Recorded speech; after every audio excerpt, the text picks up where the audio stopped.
Bienheureuse Edwige Carboni, laïque mystique italienne. Fête le 17 février. Mystique connue pour ses extases et ses stigmates, elle eut de nombreuses visions du Christ et des saints. Ses dons spirituels comprenaient la lévitation et la lecture des cœurs ainsi que le discernement des esprits et les visites fréquentes des âmes dans le purgatoire. Carboni a également eu des visites de Saint Padre Pio de Pietrelcina dans ses visions malgré le fait que le prêtre était en fait vivant. Padre Pio connaissait Carboni et l'appelait une « sainte ». Elle connaissait aussi Saint Luigi Orione. Elle a commencé à expérimenter la bilocation en 1925 et celle-ci a grandi pendant la Seconde Guerre mondiale. Carboni a également reçu la transverbération et a enregistré un cas de rencontre démoniaque en décembre 1941. Ses expériences avec le diable sont devenues plus agressives avec le temps. Une fois, elle a reçu un coup de pied dans les jambes et une autre fois, ses obturations en or ont été volées. Une fois, elle a été confinée à son lit après un coup de marteau dans les genoux. Edwige Carboni. Edwige Carboni, 2 mai 1880, 17 février 1952, était une catholique romaine italienne de Sardaigne qui a déménagé à Rome et est devenue célèbre parmi les fidèles et les religieux pour ses extases et ses visions angéliques. Elle a enregistré un journal spirituel étendu dans lequel elle a enregistré des apparences de Jésus-Christ aussi bien que des saints tels que Gemma Galgani et John Bosco. Carboni a également vécu des expériences démoniaques et possédait également les stigmates. Carboni était un mystique extraordinaire. Elle a passé sa vie entre le naturel et le surnaturel, entre l'humain et le divin. Son interaction avec le monde surnaturel était un événement presque quotidien. Jésus, Marie et les saints lui sont apparus constamment. Elle a également reçu les stigmates et eu de nombreux autres dons spirituels tels qu'extase, bilocation, lévitation, lecture de cœur, discernement des esprits et visites fréquentes d'âmes du purgatoire. Edwige était une femme laïque qui vivait avec sa famille et a passé les dernières années de sa vie avec sa sœur Paulina à Rome. Elle a vécu une vie de charité en aidant les nécessiteux, en rendant visite aux malades, en priant et en souffrant pour la conversion des pécheurs et les âmes du purgatoire. Son enfance et sa jeunesse. Edwige est née le 2 mai 1880 à Pozzo Maggiore sur l'île de Sardaigne, en Italie. Elle était la deuxième plus âgée des 6 frères et sœurs de la famille Carboni. Le jour de sa naissance, quelque chose d'extraordinaire s'est passé. Sa mère lui a dit que le jour de sa naissance, elle avait vu une hostie lumineuse dans un ostensoir. À cause de cela, sa mère très malade lui disait « Si je meurs, tu dois recevoir la Sainte Communion tous les jours et tu dois être très bonne, parce que Jésus, quelques instants après ta naissance, m'a montré une hostie, comme je te l'ai dit. » Un autre événement important survenu lors de sa naissance est qu'une croix faite de sa propre chair s'est formée sur sa poitrine, comme si Jésus l'avait prédestinée à être son épouse. Elle a été baptisée 2 jours après sa naissance. Elle a été confirmée à l'âge de 4 ans et a fait vœu de virginité à l'âge de 5 ans. Dans la maison de sa grand-mère se trouvait une réplique du tableau de Raphaël représentant la Vierge Marie avec l'enfant Jésus dans ses bras. Quand Edwige était seule, elle montait sur une chaise et disait à la Vierge Marie, « Ma mère, je t'aime. Donne-moi ton enfant pour que je puisse jouer avec lui, point. » Elle m'a souvent laissé jouer avec lui. Jésus était si bon avec moi. Chaque après-midi, sa mère l'emmenait faire une visite au Saint-Sacrement et Edwige renouvelait son vœu de virginité par une prière que Jésus lui avait enseignée lors de leur jeu. « Mon Dieu, je fais vœu de chasteté perpétuelle, je te consacre ma virginité. » Elle a seulement fini sa 3e année scolaire. Comme sa mère était très malade, elle envoyait Edwige faire les courses le soir. Edwige obéissait toujours à ses parents mais avait peur de marcher seule tard dans la nuit. Une fois, elle a vu son ange gardien qui lui a dit « N'aie pas peur. Je suis avec toi et je t'accompagne. » Elle a dit que l'ange l'attendait à l'extérieur du magasin, puis la raccompagnait chez elle et puis disparaissait. Elle apprit à faire du travail de broderie pour pouvoir vendre ce qu'elle avait brodé et apporter de l'argent à la maison. À l'âge de 11 ans, elle fait sa première communion. À cette occasion, Jésus lui a demandé « M'aimes-tu » Et elle a répondu « Oui, beaucoup ». Après cela, elle priait constamment. Une fois, lorsqu'elle priait avec ferveur, elle vit un jeune prêtre qui lui sourit et lui dit « Me connais-tu » ? « Non, répondit-elle. Je suis Saint Louis de Gonzague. Je suis venue te dire que je t'aime beaucoup et que tu devrais toujours aimer Jésus. Edwige déclara que Saint Louis de Gonzague lui apparut plusieurs fois pour lui apprendre à prier. À l'âge de 15 ans, Edwige voulait devenir religieuse, mais sa mère ne la laissa pas faire. Elle accepta cela comme étant la volonté de Dieu. La même année, sa sœur Paulina est née. Jusque-là, Edwige n'avait que des frères. Elle devait donc aider sa mère à faire le ménage et s'occuper de sa grand-mère malade. Après l'âge de 16 ans, les apparitions de Jésus, de Marie, des saints et des anges sont devenues plus fréquentes. Âme victime pour la conversion des communistes. Jésus avait choisi Edwige pour être une âme victime et elle s'est offerte généreusement pour le salut des autres. Jésus lui a demandé beaucoup de prières et de sacrifices parce que beaucoup d'âmes étaient en danger de damnation éternelle. Edwige écrivait dans son journal le 25 mai 1941, « Pendant que je priais devant le Saint-Sacrement, je suis entrée en extase et j'ai vu Jésus sur la croix qui saignait de chaque blessure. Le sang tombait sur le sol. J'ai vu des anges tenant des calices d'or sous les plaies. Les calices se remplirent rapidement et bientôt le sang retomba à nouveau sur le sol. Jésus pleurait. Je lui ai dit, « Pourquoi pleures-tu » Il a répondu, « Ma fille, je pleure parce que le sang que j'ai versé au cours de ma passion est gaspillé sans porter de fruits. » À une autre occasion, elle écrit, « Après la Sainte Communion, j'ai vu 3 croix. Jésus était sur celui du milieu, les 2 autres étaient vides. Alors Saint Jean Bosco est venu vers moi et m'a dit, « Ma fille, Jésus m'a confié la tâche de trouver des âmes victimes pour réparer pour tant d'offenses qu'il reçoit constamment, surtout à cause des modes indécentes, et pour obtenir la paix entre les nations. Ma fille, après avoir cherché pendant un moment, je t'ai trouvé, toi et Gracia. Ces 2 croix seront une pour vous et une pour elle. » Journal, 12 juin 1941. Gracia était l'une des amies proches d'Edwige qui, à l'âge de 33 ans, s'est consacrée à Jésus et s'est offerte comme âme victime pour obtenir la paix pendant la Seconde Guerre mondiale. Jésus a demandé à Edwige de s'offrir comme victime, spécialement pour les communistes. Elle écrit, « Je rêvais que la Vierge Marie me disait, « Ma fille, promets-moi de supporter toutes les tribulations, le rejet, le mépris et les souffrances pour la conversion des communistes. » Un jour, la bienheureuse Gabriela Saguedu, une religieuse trappiste qui s'était offerte comme victime afin que l'église anglicane se réunisse avec l'église catholique, apparut à Edwige et lui dit, « Offrez-vous comme victime afin que les communistes puissent revenir à l'église mère. » En juin 1941, elle écrivait dans son journal, « Pendant que je priais, je suis entrée en extase. Saint Jean Bosco est apparu et m'a dit, « Ma petite fille, souviens-toi que tu t'es offerte comme victime pour la libération des pauvres Russes du bolchevisme, ennemi juré de Dieu. Prie pour que bientôt le crucifié puisse entrer en Russie. » Les stigmates du Christ. Edwige écrit comment elle avait reçu les stigmates dans son journal le 16 novembre 1938. Un jour, alors que je priais, je suis entrée en extase, Jésus est apparu et m'a dit, « Ma fille, veux-tu souffrir ?» J'ai répondu, « Oui. Pour l'amour de toi, je veux souffrir. » Puis il m'apparut sur le crucifix, de ses blessures jaillirent des rayons de lumière et ces rayons m'atteignirent me blessant les mains, les pieds, la tête et les côtés.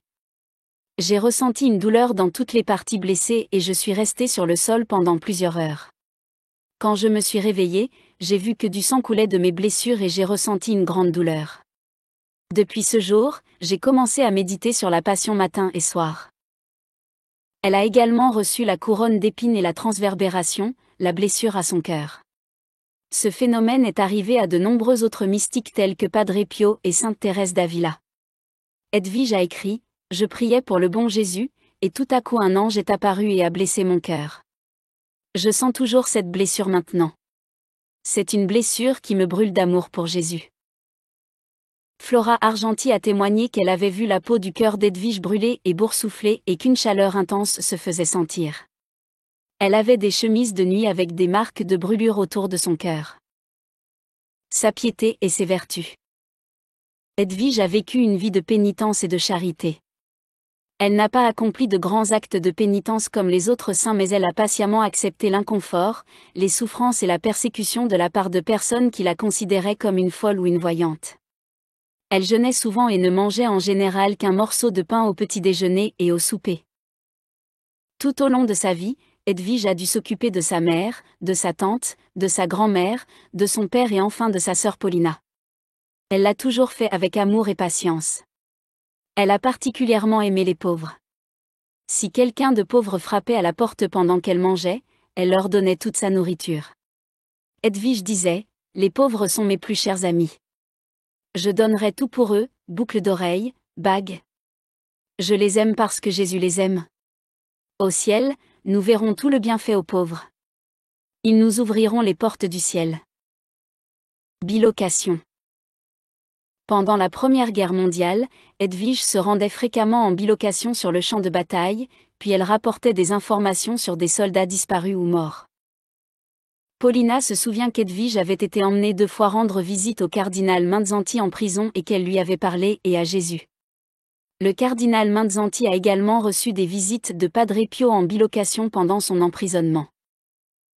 Edwige se rendit également à Moscou en bilocation et entra dans la chambre de Staline au Kremlin.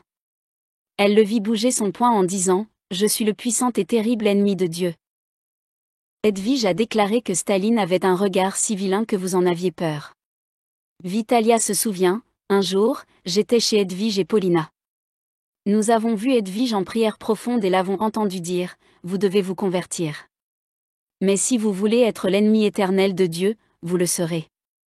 Quand elle est sortie de l'extase, sa sœur lui a demandé à qui elle parlait et elle a répondu qu'elle était allée dans la chambre de Staline à Moscou, à son invitation à se convertir. Il avait répondu, je ne me convertirai jamais. Je serai l'ennemi de Dieu pour toujours. Communion surnaturelle. Plusieurs fois au cours de sa vie, Edwige a reçu la Sainte Communion de Jésus lui-même ou d'un saint. Son amie Vitalia raconte qu'elle avait trouvé Edwige en prière à plusieurs reprises, avec une hostie sur sa langue, sans pouvoir expliquer comment cela s'était passé. Paulina a déclaré qu'un matin, en se réveillant, elle avait trouvé Edwige en extase avec une hostie sur sa langue.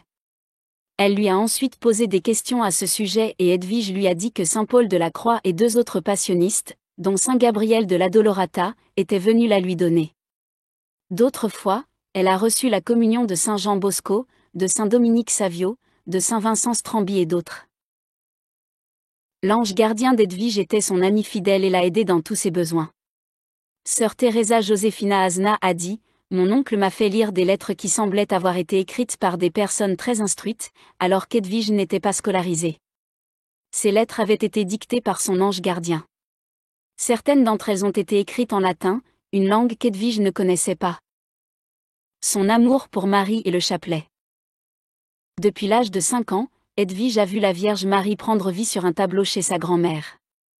Tout au long de sa vie, la Vierge Marie lui est apparue maintes fois en lui disant d'aimer Jésus, de lui offrir des souffrances et de réciter le chapelet pour les pécheurs. Elle écrivait dans son journal de mars 1942, « La Vierge Marie m'est apparue les larmes aux yeux. Je me suis approchée d'elle et j'ai dit, « Pourquoi pleurez-vous ? Je pleure parce que je ne peux pas apaiser la colère de mon fils contre la race humaine. Si les hommes ne font pas pénitence, la guerre ne se terminera pas et beaucoup de sang sera versé. Ma fille, les modes impudiques et la malhonnêteté ont mis Dieu en colère. Priez et faites pénitence. Priez fréquemment le chapelet. C'est la seule arme puissante qui puisse attirer les bénédictions du ciel. » En janvier 1942, elle écrivait, « Après la communion, j'étais en extase. J'ai vu la Vierge Marie tenant un panier rempli de chapelets blancs et d'autres couleurs différentes. La Vierge prenait ces chapelets et les donnait aux gens qui étaient là pour prier. De chacune des perles de ces chapelets une sorte d'eau parfumée est descendue. Il y avait des milliers de chapelets et elle les a tous distribués. Puis, se tournant vers ces âmes, elle leur dit : Fils et filles, ces chapelets vous permettront d'éteindre le feu qui s'est propagé dans le monde entier. C'est l'arme la plus puissante. L'homme ne peut pas trouver une arme plus puissante. Et cela dit, elle disparut. Jésus lui a permis d'avoir une vue sur le ciel. En août 1941, elle écrivait : Jésus m'a dit, viens et tu verras de belles choses. Je m'approchai d'une belle porte qui avait 2 anges, un de chaque côté la garde. La porte avait un panneau qui disait : ceux qui sont malhonnêtes et impudiques ne peuvent pas entrer. Les anges m'ont fait entrer. Je suis entré avec joie. C'était un morceau de paradis. Tellement beau. Des plantes et des fleurs que je n'avais jamais vues auparavant. Le sol était recouvert de perles et de fleurs précieuses. Puis ils m'ont fait signe de ne pas aller plus loin. J'ai vu un prêtre salésien s'approcher de moi tenant une clé dans sa main.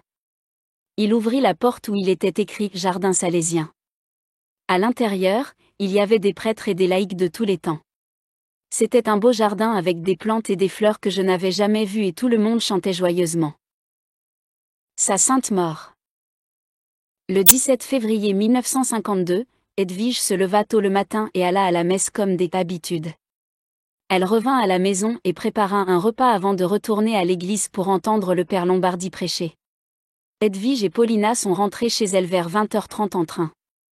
Peu de temps après, Edwige a commencé à se plaindre qu'elle ne se sentait pas bien. Elle a dit 2 fois « Je meurs » et ensuite « Je ne peux pas voir ». Paulina appela le médecin et les prêtres de leur paroisse Marie Auxiliatrice. 2 prêtres vinrent lui donner les derniers sacrements. Elle est décédée le même soir à 22h30 d'une angine de poitrine, un manque de sang dans son cœur. Elle était réputée sainte à sa mort et de nombreuses personnes témoignent déjà des miracles qu'elle a accomplis après sa mort. Benito Mussolini a passé 6 ans dans la purgatoire avant d'aller au ciel, selon Edwige Carboni. Edwige Carboni, 1880 à 1952, catholique, mystique, stigmatisée, victime expiatoire et laïque, raconte ceci. Edwige a eu des visions de personnes qui étaient allées en enfer, des âmes qui étaient dans le purgatoire et ont demandé son aide, et des âmes qui sont entrées dans le ciel. Vitalia, son amie, déclare, il y avait un jeune homme qui a vécu dans l'immeuble de Edwige. Il n'a jamais écouté ses conseils pour se repentir. Il était un non-croyant et est décédé. Edwige Carboni, 1880 à 1952, catholique, mystique, stigmatisée, victime expiatoire et laïque, raconte ceci. Edwige a eu des visions de personnes qui étaient allées en enfer, des âmes qui étaient dans le purgatoire et ont demandé son aide, et des âmes qui sont entrées dans le ciel. Vitalia, son amie, déclare, il y avait un jeune homme qui a vécu dans l'immeuble de Edwige. Il n'a jamais écouté ses conseils pour se repentir. Il était un non-croyant et est décédé subitement d'un choc électrique dans son lieu de travail. Ils ont eu le temps de l'emmener à l'hôpital, mais quand il était là, il a rejeté le prêtre et les sacrements. Un jour, Edwige l'a vu entouré de flammes, condamné. Il était là à la maudire et lui reprocher de ne pas avoir prié plus pour lui. Jésus consolait Edwige, en lui disant qu'il avait eu pitié de cet homme en lui envoyant un prêtre, mais qu'il l'avait rejeté. Saint Padre Pio a raconté une histoire similaire. L'homme adultère, infidèle et mourant cache des péchés lors de son ultime confession, il sera aussi condamné. Il y avait un autre cas d'un homme qui menait une vie honnête, mais sans jamais recevoir les sacrements. Jésus a dit à Edwige d'écrire à cet homme et lui dire que s'il ne changeait pas son mode de vie, il serait puni. L'homme ne voulait pas se repentir, et plus tard, Jésus a fait connaître à Edwige que lui aussi avait été condamné. En ce qui concerne le purgatoire, Edwige a écrit dans son journal en octobre 1943, « Quelqu'un est apparu et a touché mon poignet et m'a brûlé. Je ne le connaissais pas. Il était habillé comme un fonctionnaire. Il m'a dit. Je suis mort pendant la guerre. Je voudrais des messes célébrées par Mgr. Vitali. Vous et votre sœur devriez offrir la Sainte Communion pour moi. » Après avoir offert les messes et les communions pour ses intentions, il leur apparaît à nouveau entouré de lumière et dit « Je vais au ciel où je vais prier pour vous deux, Edwige et Paulina, et en particulier pour Mons. Vitali. Je suis un Russe. Mon nom est Paolo Visquin. Ma mère m'avait instruit dans la foi, mais quand j'ai grandi, je me suis laissé guider par les mauvaises influences. Au moment de la mort, je me suis repenti et rappelé ce que ma mère m'avait appris étant un enfant. » Edwige a écrit dans son journal, « Pendant que je priais devant le crucifix, une personne m'est parue tout à coup tout en flammes, dit un entendu une voix. Je suis Benito Mussolini. Le Seigneur m'a permis de venir à vous afin d'obtenir un certain soulagement de mes souffrances du purgatoire.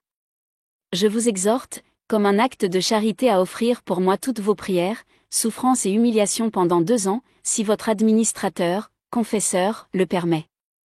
La miséricorde de Dieu est infinie, mais il en va de sa justice. On ne peut pas entrer au ciel jusqu'à ce que l'on ait payé le dernier cadran, sou, de la dette à la justice divine. Purgatoire est terrible pour moi parce que j'ai attendu jusqu'au dernier moment pour me repentir. Le jour de printemps en 1951, Jésus m'a dit après la communion, « Ce matin, l'âme de Benito Mussolini est entrée dans le ciel. » À une autre occasion, Edwige a écrit, « J'ai rêvé d'une enseignante décédée il y a un mois en raison d'un bombardement. J'ai vu qu'elle était dans une lumière brillante mais ses bras étaient un peu brûlés. Le reste de son corps était sain et beau. Elle a dit. Regardez-moi maintenant. Tout ce que j'ai besoin, c'est encore une messe et je serai libérée. S'il vous plaît, allez le dire à mon Seigneur. Vitali pour moi. » La Vierge Marie a dit à Edwige que sa tante était au purgatoire parce que plusieurs fois elle avait sauté la messe, les jours obligatoires, dimanche, et saint. Son frère, Giorgino, est également apparu à Edwige et lui a dit qu'il était au purgatoire et a dû rester là pendant 8 ans. Il a demandé des prières et lui prit la main quand il a dit au revoir, lui laissant une cicatrice de brûlure qui a duré jusqu'à sa mort. En 1923, son amie Mercedes Farcy est morte à l'âge de 28 ans de la tuberculose. Quelques jours après sa mort, Mercedes apparaît à Edwige vêtue de blanc et lui a dit qu'elle appréciait la présence de Dieu et les joies du ciel.